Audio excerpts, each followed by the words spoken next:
呢間係紐西蘭 Queenstown 嘅 Hotel Restaurant， 佢就響 reception 隔離。我第一次去嗰度係攞佢個 welcome drink， 第二日去嗰度食早餐。早餐係 buffet 形式供應。至於餐廳嘅環境其實都幾好，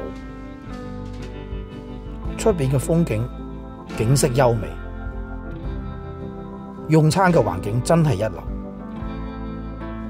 睇完餐廳嘅環境之後，我哋睇睇食物。熱盤有我中意嘅腸仔，冷盤有火腿，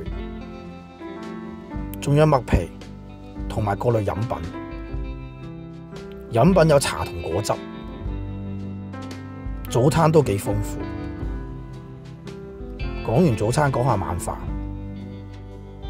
典型嘅 Italian restaurant 嘅菜式，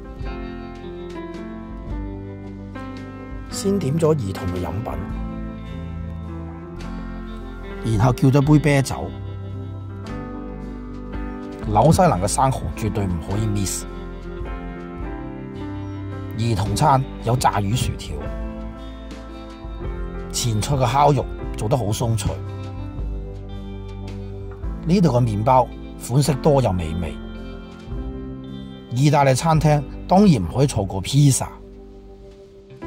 新鮮出爐嘅披薩口感非常之唔錯。